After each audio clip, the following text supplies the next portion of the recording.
Hi guys, it's me, Delta1 here with Spec Airsoft, and today I'm going to be doing a review of the KWA KP45 Tactical.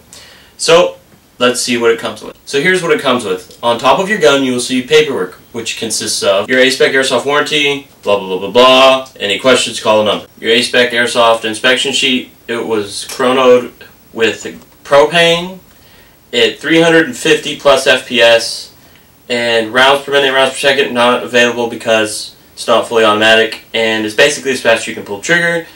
And external quality check, functionality check, upgraded no, and was tested and inspected by KWA warranty. Basically tells you how long your warranty is with them, and says thank you for thank you for purchasing this, and you have a 45-day warranty with KWA. And your KWA KP45 Tactical, which also includes a instruction manual on how to use it, but you don't really care, you just want to see the gun. So, here's what your gun will come. KWA BBs, which I actually do recommend, but for when you run out of those, you can use TSD BBs. A hop-up adjustment tool for your KP45. A little can of silicone oil to lube your gun. A 25-round magazine for your KP45. And your KP45, the gun itself. Now for a little history behind the KP45. The KWA KP45 is designed off of one of the USP variants. Design work on the new family of pistols started in September 1989, focused primarily on the U.S. commercial and law enforcement agencies all over the U.S. In 1991, USP prototypes participated in rigorous testings alongside H&K's entry in the OHWS Offensive Handgun Weapon Systems program requested by the U.S. Special Operations Command, also known as the USSOCOM, and which would become, in later results, the MK23 Mod 0. The USP prototypes were refined in 1992 based on the input of the OHWS trials, and designs were finalized in December of the same year. The USP was formally introduced in January 1993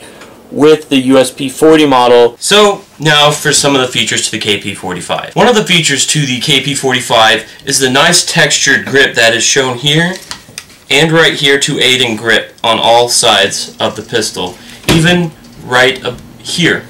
So when you grip the pistol, there's no letting go, it's going to stay in your hand. It's just got a great feel to it. Another feature to the KP45 is KWA's markings, which are shown as here. Here are the trademarks to the KWA KP45. It says KWA KP45 Tactical 6mm, and the serial number is P0911, bunch of numbers I don't want to read, US, and it says made in Taiwan. Another neat feature to the KP45 is the ambidextrous selector switch, which is in fire, safety, and that's it.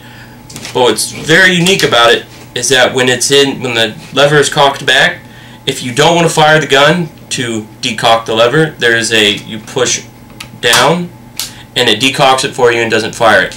But if you want to use it, it's ready to go just by pulling the trigger.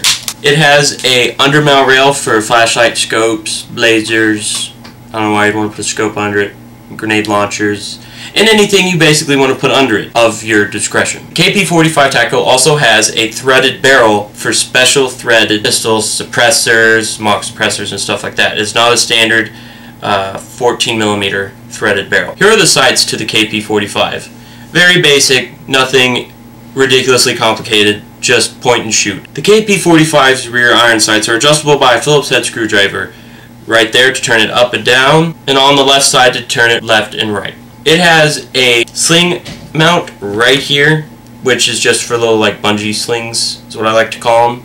Just little like pistol lanyards. So, and it is trustworthy, so I would trust it. The KP45 has a slide lock, just as every single blowback pistol, which is located right here. Simply to make the slide go forward, just push down like this, like boop, and your slide goes forward. Nothing complicated, and just pretty basic. KP45 Tactical has an adjustable trigger by rotating that little knob right there, which makes it more sensitive or harder to pull back. The magazine release is located right here, and it is also ambidextrous. Simply push down on that and the mag will come out. Also has another serial number, which is 25094, other numbers that I don't want to read. but it is located on the underside of your gun, which is a very nice addition to your KP45. It also has another grip feature, so it makes sure that your finger doesn't slip and pull the trigger when you're holding it like this, so you don't slip and go like this and pull the trigger and shoot your teammate in the rear. So I really like how the KWA has done that, so you don't shoot people in the rear, even though you want to. Another nice feature that KWA has done is that they have stamped the back of the magazine, so if this was a real 45, it would tell you how many bullets it would hold. As you see, it says 3, 4, 5, 6, 8, 10, 12. It's also stamped on the left side of the magazine. It says 45, just to let you know that it's 45. Now for the metal and polymer components to the KP45. Metal components consist of the slide release, the magazine catch, the adjustable trigger, the selector switch, the rear and front sight, and the magazine itself. Polymer components consist of the lower receiver of the pistol, and that's pretty much it, and the outer barrel. Now for the internal ports. KWA has done a great job with their gas pistols in terms of performance-wise. It's got its NS2 system, which operates pretty dang good for cold conditions, and is just overall reliable, it's efficient, and it's really good, and I just like what KWA has been doing lately. I like what KWA has done with their NS2 system. It works really well. Now for my personal opinion on the KP45. KWA has made a great KP45. The sound of this slide is just doesn't get old. I like how it's got a threaded barrel, so if you want to be kind of like a 12-year-old and you want to be like, oh my gosh, I can put a suppressor on it and look like James Bond or something. The sights are a little big, to be honest. I would see some trouble pulling it out of your holster, but I wouldn't worry about it, because when you have to use your pistol, it's more or less the enemy is so close, you just point in that direction. You're going to hit someone and you're just going to be like, you can't.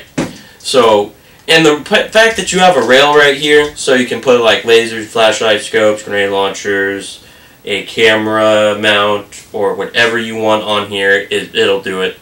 And the quality is just great for a pistol. If I'm buying any pistol, it's going to be KWA because of their NS2 system, and just the grip, and how they've also put the markings on the back of the magazine itself, so it just simulates how real KWA wants to get and how realistic it is. It's just a great pistol. The performance, accuracy, and the recoil is very smooth, and it's not going to be like off target after you shoot it each time, so it's really nice. And the trigger pull is nice. You can't pull it as fast as you can and shoot just be like, you can't do that because the way the trigger's set up. But honestly, you don't need to be like with your pistol. It's a pistol, it's not a machine gun. As much as I'd like to be full automatic, it's not.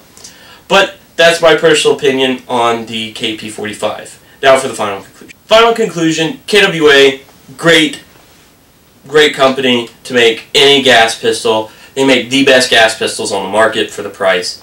It's just, if you're going for a 45 tactical type pistol, this is where you want to be. If you're thinking about getting a different USP model than this, don't overlook this. Just buy this because it's KWA.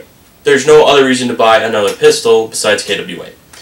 So, it's a great pistol. I like it. Recoil smooth. Just a great overall performance and quality. So, honestly, don't think of anything else. Just get a KP45. So, that's just me. But this has been the review of the KWA KP45 Tactical. Thanks for watching.